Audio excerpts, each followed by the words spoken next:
महाभारत अनुशासन पर्व का ये चौथा अध्याय। इस अध्याय में अजमीढ़ के वंश का वर्णन तथा विश्वामित्र के जन्म की कथा और उनके पुत्रों के नाम बताए गए हैं।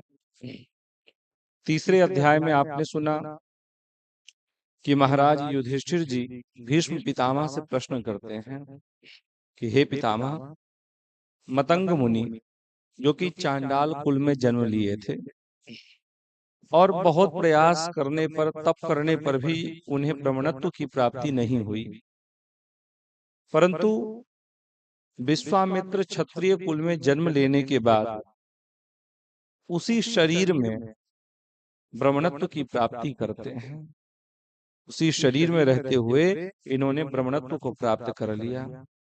ये कैसे संभव हुआ, आप मुझे यथार्थ बताएं। तब चौथे अध्याय में भीष्म पितामह कारण बताते हैं। भीष्मवाच श्रूयतां पार्थ तत्त्वेन विश्वामित्रो यथा पुरा ब्रह्मणत्वं गतस्तात ब्रह्मर्षित्वं तथैव च। भीष्म जी ने कहा कि हे कुंती नंदन, पूर्व काल में विश्वामित्र जी ने जिस प्रकार से ब्रह्मणत्व तथा ब्रह्मर्षित्व प्राप्त किया, वह प्रसंग यथार्थ रूप से बता रहा हूं, तुम ध्यान पूर्वक सुनो। भरतस्यान्वये चैवा अजमीढ़ो नाम पार्थिवः। भरत वंश में अजमीढ़ नाम से प्रसिद्ध एक राजा हो गए हैं, एक प्रसिद्ध राजा हुए। भरत श्रेष्ठ हे युधिष्ठिर, वे राजा अजमीढ़ यज्ञ करता एवं धर्मात्माओं में श्रेष्ठ थे। तस्य पुत्रो महानासीन जहनुर्नाम नरेश्वरः। जिन अजमीढ़ के पुत्र हुए हैं महाराज जहनु, जिनके विषय में सभी जानते हैं। महाराज जहनु ऐसे धार्मिक नरेश हुए हैं जिनके समीप आकर के गंगा जी पुत्री भाव को प्राप्त हुई हैं। महाराज जहनु की पुत्री बनी माता गंगा जी। इसीलिए माँ गंगा का एक नाम है जाह्नवी। तस्यात्मजस्तुल्यं गुणः सिंधो द्वीपो महायशः। इन्हीं महाराज जहनु के सिंधु द्वीप नामक एक पुत्र था, जो पिता के समान ही गुणवान और महायशस्वी थे। सिंधु द्वीप से महाबली राजा बलाकाश्व का जन्म हुआ। वल्लभस्तस्य तनयः साक्षात् धर्म इवापरः। बलाकाश्व का पुत्र वल्लभ नाम से प्रसिद्ध हुए हैं, जो साक्षात दूसरे धर्म के समान थे। वल्लभ के पुत्र कुशीक हुए हैं, जो इंद्र के समान तेजस्वी थे। कुशीकस्यात्मज श्रीमान गाधिर नाम जनेश्वरः। ध्यान से सुनिएगा। कुशीक के पुत्र महाराज गाधी हुए हैं, जो दीर्घ काल तक पुत्रहीन रह गए। तब संतान की इच्छा से पुण्य कर्म करने के लिए महाराज वन में गए। वहां रहते समय सोम याग करने से राजा को एक कन्या हुई, जिस कन्या का नाम उन्होंने सत्यवती रखा। भूतल पर कहीं भी सत्यवती के रूप और सौंदर्य की तुलना नहीं थी सरकार। ऐसी अद्भुत सुंदर वो कन्या थी। ताम वप्रे भार्गवः श्रीमांस च्यवनस्यात्मज संभवः। उन दिनों च्यवन के पुत्र भृगुवंशी श्रीमान ऋचिक विख्यात तपस्वी हुए हैं। जिन दिनों महाराज गाधी वन में रह करके सोमयाग किए और सोमयाग के प्रभाव से उन्हें कन्या रत्न की प्राप्ति हुई। और ये उन्हीं दिनों की बात है। भृगुवंशी एक महान तपस्वी हुए हैं, महात्मा जी हुए हैं, जिनका नाम था ऋचिक, जो कि बड़े विख्यात थे, तपस्वी थे और बड़ी भारी तपस्या में ही संलग्न रहते थे, लगे रहते थे। एक बार महाराज महात्मा ऋचिक ने सत्यवती को देखा और सत्यवती के सौंदर्य को देख करके ये सत्यवती पर मोहित हो गए। और जब सत्यवती पर मोहित हो गए तो इन्होंने जा करके महाराज गाधी से कहा कि महाराज, मैं आपकी कन्या से विवाह करना चाहता हूं। महाराज गाधी ने देखा कि ऋचिक वनवासी महात्मा है, वन में रहते हैं और मेरी कन्या तो राजकुमारी है। यदि मैं ऋचिक के साथ अपनी कन्या का विवाह कर दूं तो मेरी कन्या एक वनवासी तपस्वी के साथ कैसे रहेगी। ये सोच करके उन्होंने महात्मा जी को लौटा दिया, मना कर दिया। लेकिन गाधी के मन में एक बात आई कि कहीं हो ना हो ऋचिक तपस्वी हैं, यदि ये श्राप दे देंगे तो मैं नष्ट और भ्रष्ट हो जाऊं। जिस कारण गाधी ने महर्षि ऋचिक को बुलाया और बुला करके कहा, शुल्कम प्रदीयताम मह्यम ततो वत्स्यासि में सुतान। कहा कि हे महर्षि, यदि आप मेरी कन्या से विवाह करना चाहते हैं तो आप मुझे कुछ शुल्क दीजिए। आप मेरी पुत्री को विवाह द्वारा प्राप्त तभी कर पाएंगे जब आप मुझे शुल्क देंगे। ऋचिक वाच किम प्रयच्छामि राजेंद्र तुभ्यं शुल्कमहं नृप। हे राजेंद्र, महात्मा ऋचिक ने कहा कि हे राजेंद्र, मैं आपकी पुत्री के लिए आपको क्या शुल्क दूं, आप मुझे बताइए। तब निसंकोच होकर के गाधी ने कहा, चंद्र रश्मि प्रकाशानाम हयानाम वातरन हसाम। कहा कि हे भृगुनंदन, हे ऋषि, आप मुझे शुल्क रूप में 1000 ऐसे घोड़े ला दीजिए जो चंद्रमा के समान कांतिमान और वायु के वेग के समान चलने वाला हो, तथा जिसका एक कान श्याम वर्ण का हो, जिसका एक कान काले रंग का हो। भीष्म ततः स भृगुशार्दूलश्च्यवनस्यात्मजः प्रभुः। भीष्म जी कहते हैं कि हे युधिष्ठिर, तब भृगु श्रेष्ठ च्यवन पुत्र शक्तिशाली महर्षि ऋचिक ने जल के स्वामी अदिति नंदन वरुण के पास जाकर के कहा। ऋचिक तपस्वी थे, ये शीघ्र ही वरुण के पास जाकर के और वरुण से कहते हैं कि हे देव शिरोमणे, मैं आपसे चंद्रमा के समान कांतिमान तथा वायु के समान वेगवान 1000 ऐसे घोड़े की भिक्षा मांगता हूं जिसका एक और कान श्याम रंग का हो। तथेति वरुणो देव आदित्यो भृगु सत्तमा। तब अदिति नंदन वरुण देव ने उन भृगु श्रेष्ठ ऋचिक से कहा कि हे महात्मन, ऐसा ही होगा। जहां आपकी इच्छा होगी वहीं इस तरह के घोड़े प्रकट हो जाएंगे। मैंने आपको दिया, अब जहां पर कामना कर देंगे, जहां पर इच्छा करेंगे वहीं पर ये प्रकट हो जाएंगे। ध्यात मात्र मृचिकेन हयानाम चंद्रवरचसाम। देखिए क्या हुआ। तदंतर ऋचिक के चिंतन करते ही गंगा जी के जल से चंद्रमा के समान कांति वाले 1000 तेजस्वी घोड़े प्रकट हो गए। अदूरे कानकुब्जस्य गंगायास्तीरमुत्तमम्।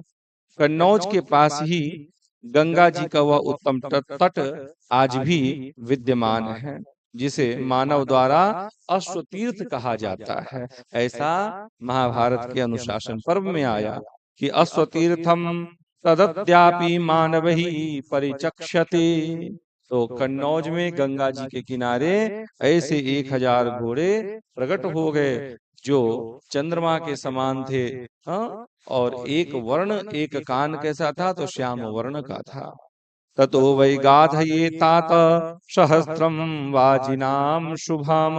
हे तात, तब तपस्वी मुनियों ने, श्रेष्ठ ऋचिक मुनि ने प्रसन्न होकर शुल्क के लिए राजा गाधी को वे 1000 सुंदर घोड़े दे दिए। क्या हुआ? ततः स विस्मितो राजा गाधी शाप भयेन च।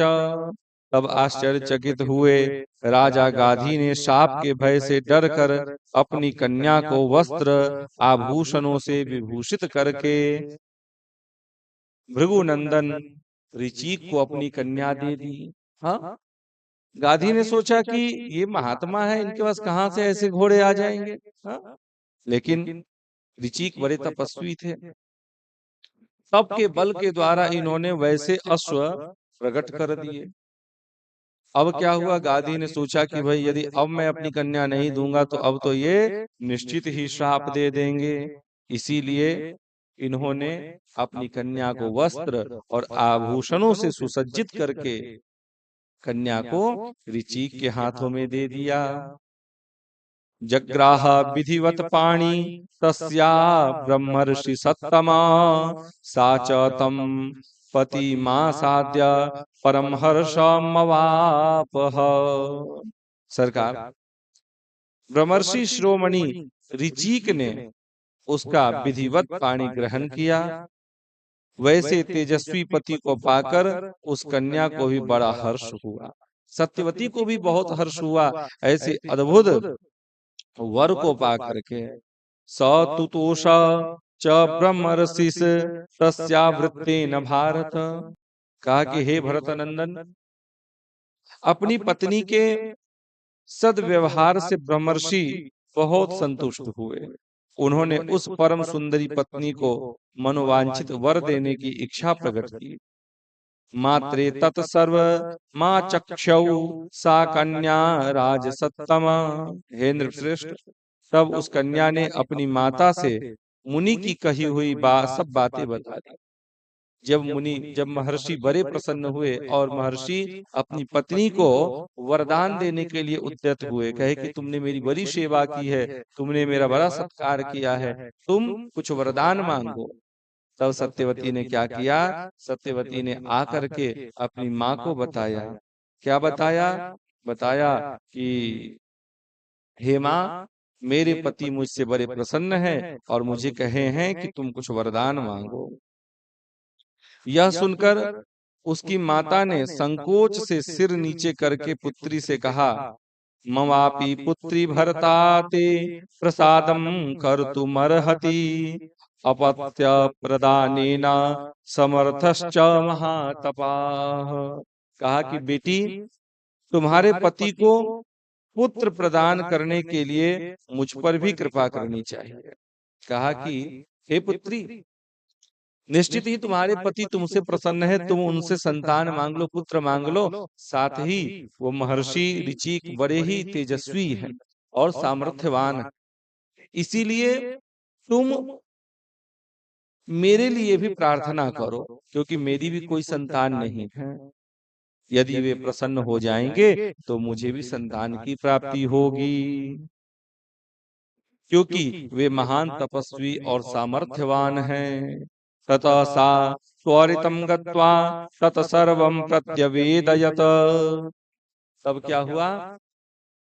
तदंतर सत्यवती ने तुरंत जाकर माता की वह सारी इच्छा ऋचिक से निवेदित किया और कहा कि सरकार, मुझे भी, आप यदि मुझसे प्रसन्न हैं तो मुझे भी एक अद्भुत पुत्र की प्राप्ति हो और साथ ही मेरी माँ को भी पुत्र की प्राप्ति हो। कारण, क्योंकि मेरी माँ को कोई संतान नहीं है, कोई पुत्र नहीं है, आप ऐसी कृपा कीजिए। तब ऋचिक ने उनसे कहा, इनसे तो सत्यवती से, गुणवंत मपत्यम सा आचिराचन्न इष्यति। कहा कि हे कल्याणी, मेरे प्रसाद से तुम्हारी माता शीघ्र ही गुणवान पुत्र को जन्म देगी। तुम्हारा प्रेम पूर्ण अनुरोध असफल नहीं होगा। तव चैव गुणश्लाघी पुत्र पत्यो पुत्र उत्पत्स्यते महान। कहा कि तुम्हारे गर्भ से भी एक अत्यंत गुणवान और महान तेजस्वी पुत्र उत्पन्न होगा, जो हमारी वंश परंपरा को चलाएगा। मैं तुमसे यह सच्ची बात कहता हूँ, इसे विश्वास मानो, इस पर विश्वास करो। हे कल्याणी, ऋचिक अपनी पत्नी सत्यवती से कहते हैं कि हे कल्याणी, तुम्हारी माता ऋतु स्नान के पश्चात पीपल के वृक्ष का आलिंगन करे और तुम गूलर के वृक्ष का आलिंगन करो, जिससे तुम दोनों को अभीष्ट पुत्र की प्राप्ति होगी। चरु द्वयमिदं चैव मंत्रपूत शुचिस्मिते। कहा कि पवित्र मुस्कान वाली हे देवी, मैंने ये दो मंत्रपूत चरु तैयार किए हैं। इनमें से एक तो तुम खा लो और दूसरे को अपनी माता को दे देना, इससे तुम दोनों को पुत्र प्राप्त होगा। तब सत्यवती ने हर्षमग्न होकर ऋचिक के द्वारा तैयार किए हुए उस चरु को ले जाकर के माता को दिखाया और बताया कि माँ, मेरे पति ने ये दो प्रकार के चरु तैयार किए हैं। कहा है कि आप ऋतु स्नान के बाद पीपल के वृक्ष का आलिंगन करें और मैं गूलर के वृक्ष का। जिसके बाद एक चरु आपके लिए है, इस चरु को आप खा लेना और दूसरे चरु को मेरे लिए उपदेश दिया है, आदेश किया है। तब क्या हुआ, जब ये सारी बातें अपनी माता को सत्यवती ने बता दिया, उस समय माता ने अपनी पुत्री सत्यवती से कहा कि बेटी, पुत्री पूर्वोपपन्नाया कुरुष्व वचनम मम। अरे बेटी, माता होने के कारण पहले से मेरा तुम पर अधिकार है, अतः तुम मेरी बात मानो। तुम्हारे पति ने जो मंत्रपूत चरु तुम्हारे लिए दिया है वह तुम मुझे दे दो और मेरा चरु तुम ले लो। यानी कि जो चरु तुम्हारे लिए तैयार किया है भगवान ऋचिक ने, वो चरु तुम मुझे दे दो और मेरे लिए जो तैयार किया है वो चरु तुम ले लो। सरकार देखिए हुआ यहाँ पर क्या, क्योंकि गाधी क्षत्रिय कुल के थे, क्षत्रिय वंशीय राजा थे, ऋचिक ब्राह्मण वंशीय महात्मा थे। अब ऋचिक ने यहाँ पर जो चरु तैयार किया, यहाँ पर जो गर्व ठहरता है वो संभोग के द्वारा नहीं, यहाँ पर जो गर्व ठहरा है वो मंत्रपूत चरु के कारण से।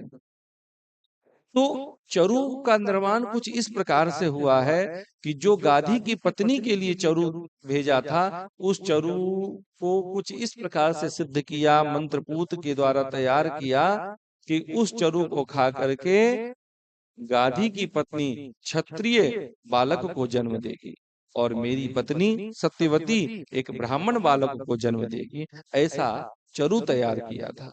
लेकिन चरु के उलट फेर से क्या हुआ तो देखिए, भरता च एष दत्तस्ते चरु मंत्र पुरस्कृतः। देखिए क्या हुआ, सत्यवती की माता यानी कि गाधी की पत्नी ने कहा अपनी पुत्री से कि तुम्हारे पति ने जो मंत्रपूत चरु तुम्हारे लिए दिया है वह तुम मुझे दे दो और मेरा चरु तुम ले लो। पवित्र हास्य वाली मेरी अच्छी बेटी, यदि तुम मेरी बात मानने योग्य समझो तो हम लोग वृक्ष में भी अदल बदल कर लेते हैं। और यहाँ पर वृक्ष में भी अदला बदली हो गई। स्वमपत्यम विशिष्टम ही सर्व इच्छत्यादि विलम व्यक्तम भगवता चात्र कृतमेव भविष्यति। प्रायः सभी लोग, माता ने कहा कि प्रायः सभी लोग अपने लिए निर्मल एवं सर्वगुण संपन्न श्रेष्ठ पुत्र की इच्छा करते हैं। अवश्य ही भगवान ऋचिक ने भी चरु निर्माण करते समय ऐसा तारतम्य रखा होगा, क्योंकि अपने लिए इन्होंने जो मंत्रपूत चरु तैयार किया, निश्चित ही मेरे लिए जो भेजा गया है चरु उससे बेहतर होगा। ततो में त्वच्चरौ भावः पादपे च सुमध्यमे। कहा कि हे सुमध्यमे, इसीलिए तुम्हारे लिए नियत किए गए चरु और वृक्ष में मेरा अनुराग हुआ है। तुम भी यही चिंतन करो कि मेरा भाई किसी तरह श्रेष्ठ गुण से संपन्न होवे। तथा च कृतवत्यौते माता सत्यवती च सा। देखिए क्या हुआ, भीष्म पितामह ने कहा कि हे युधिष्ठिर, इस तरह सलाह करके सत्यवती और उसकी माता ने उसी तरह उन दोनों वस्तुओं का भी अदल बदल कर लिया और अदल बदल करके उपयोग किया। फिर तो वे दोनों गर्भवती हो गईं। अपनी पत्नी सत्यवती को गर्भवती अवस्था में देखकर भृगुश्रेष्ठ महर्षि ऋचिक का मन खिन्न हो गया। उन्होंने कहा कि हे शुभे, जान पड़ता है कि तुमने बदल कर चरु का उपयोग किया है। जब ऋचिक ने अपनी पत्नी को देखा और पत्नी के गर्भ को देखा, उदर को देखा, तो ऋचिक समझ गए कि मेरी पत्नी सत्यवती के गर्भ में जो संतान है वो संतान तो गाधी की पत्नी के गर्भ में होनी चाहिए। यहाँ कुछ अलट फेर हो गई है, उलट फेर हो गई है। अब तो इन्होंने पूछा, क्या पूछा? मया हि विश्वम यद ब्रह्मा स्वच्चरौ सन्निवेशितम। कहा कि मुझे ऐसा लगता है कि तुम लोगों ने चरु में उलट फेर कर दी है और उसी प्रकार वृक्ष के आलिंगन में भी तुम लोगों ने अदला बदली कर ली है, ऐसा स्पष्ट प्रतीत हो रहा है मुझे। ऋचिक ने कहा कि मैंने तुम्हारे चरु में संपूर्ण ब्रह्म तेज का सन्निवेश किया था और तुम्हारी माता के चरु में समस्त क्षत्रियोचित शक्ति की स्थापना की थी। मैंने सोचा था कि तुम त्रिभुवन में विख्यात गुण वाले बालक को जन्म दोगी और तुम्हारी माता सर्वश्रेष्ठ क्षत्रिय की जननी होगी, इसलिए मैंने दो तरह के चरु का निर्माण किया था। हे शुभे, तुमने और तुम्हारी माता ने अदला बदली कर ली, इसीलिए तुम्हारी माता श्रेष्ठ ब्राह्मण पुत्र को जन्म देगी। और हे भद्रे, तुम भयंकर कर्म करने वाले क्षत्रिय की जननी बनोगी। हे भाविनी, माता के स्नेह से पढ़कर, माता के स्नेह में पढ़कर तुमने यह अच्छा काम नहीं किया है। क्या कहा? सा श्रुत्वा शोक संतप्ता पपाता वरवर्णिनी भूमौ सत्यवती राजन छिन्नेवा रुचिरा लता। कहा कि राजन, भीष्म पितामह ने कहा कि हे युधिष्ठिर राजन, पति की यह बात सुनकर सुंदरी सत्यवती शोक से संतप्त हो वृक्ष से कटी हुई मनोहर लता के समान मूर्छित होकर पृथ्वी पर गिर पड़ी। प्रतिलभ्य च सा संज्ञाम शिरसा प्रणिपत्य च। क्या हुआ कि थोड़ी ही देर में जब उसे चेत हुआ, यानी कि होश में आई सत्यवती, वह गाधी कुमारी अपने स्वामी भृगुभूषण ऋचिक के चरणों में सिर नवाकर प्रणाम करते हुए बोली कि हे ब्रह्मवेत्ताओं में श्रेष्ठ महर्षि, मैं आपकी पत्नी हूँ, अतः आपसे कृपा प्रसाद की मैं भीख मांगती हूँ। आप ऐसी कृपा करें जिससे मेरे गर्भ से क्षत्रिय पुत्र उत्पन्न न हो। कामम ममोग्र कर्मा वै पौत्रो भवितुमर्हति। कहा कि मेरा पौत्र चाहे उपकर्मा क्षत्रिय स्वभाव का हो जाए, परंतु मेरा पुत्र वैसा ना हो। मेरा पोता ऐसा हो जाए क्षत्रिय स्वभाव वाला, लेकिन मेरा पौत्र ऐसा ना हो। आप ऐसी कृपा कीजिए। हे ब्राह्मण, मुझे यही वर दीजिए, यदि आपकी मैंने कभी सच्चे हृदय से सेवा की है और यदि आप मुझ पर प्रसन्न हैं तो इसी प्रकार का मुझे वरदान दीजिए। एवमस्त्वीति होवाच स्वाम भार्यासु महातपा। तब उन महातपस्वी ऋषि ने अपनी पत्नी से कहा कि ठीक है, ऐसा ही होगा। तदंतर सत्यवती ने जमदग्नि नामक शुभ गुण संपन्न पुत्र को जन्म दिया और सत्यवती की माता ने उन्हीं ब्रह्मर्षि के कृपा प्रसाद से गाधी की यशस्विनी पत्नी ने ब्रह्मवादी विश्वामित्र को उत्पन्न किया। ततो ब्रह्मण्यताम यातो विश्वामित्र महातपा क्षत्रिय शोप्यथ तथा ब्रह्मवंशस्य कारकः। इसलिए महातपस्वी विश्वामित्र क्षत्रिय होकर भी ब्राह्मणत्व को प्राप्त हो ब्राह्मण वंश के प्रवर्तक हुए हैं। उन ब्रह्मवेत्ता तपस्वी के महामनस्वी पुत्र भी ब्राह्मण वंश की वृद्धि करने वाले और गोत्र कर्ता हुए हैं। भगवान मधुच्छंदा शक्तिशाली देवरात अक्षीण शकुंत वभ्रु कालपथ विख्यात याज्ञवल्क्य महाव्रती वल्गुजंग महर्षि गालव वज्रमुनि विख्यात सालंकायन लीलाढ़ नारद कुर्चामुख वालुदी मूषल वक्षोग्रीव अंगिरा नैकदृक, ये इनके पुत्र के नाम बताए जा रहे हैं जो विश्वामित्र के आगे पुत्र हुए हैं। ये पुत्रों के नाम बताए जा रहे हैं। शीलायूप शीत शुचि चक्रक मारुतव्य वातघ्न अश्लायन, और इस प्रकार से इनके अनेकानेक पुत्रों के यहाँ पर नाम बताए गए, जिसमें हिरण्याक्ष है, जांगारी है, बभ्रवाहिनी है, भूति है, विभूति है, सूत है, सुरकृत है, अराली है, नाचिक है, चांपेय है, उज्जयन है, नवंतु है, गर्धवी है, ऊर्जयोनि है, उदापेक्षी है और ब्रह्मर्षि महर्षि नारदी, ये सभी विश्वामित्र के पुत्र एवं ब्रह्मवादी ऋषि थे।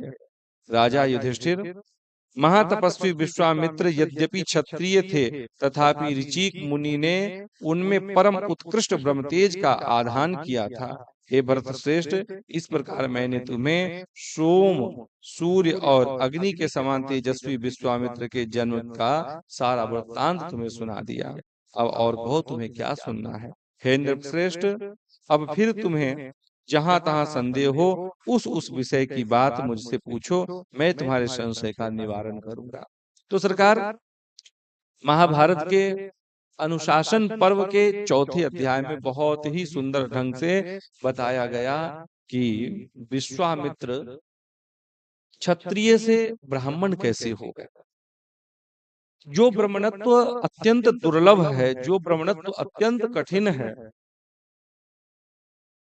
यानी कि क्षत्रिय वैश्य और दास, इन तीनों वर्णों के लिए उसी शरीर में रहते हुए और ब्राह्मण हो जाना, ब्राह्मणत्व को प्राप्त कर लेना, ये अत्यंत दुर्लभ होते हुए भी विश्वामित्र कैसे क्षत्रिय से ब्राह्मण हो गए, ये आपने सुना।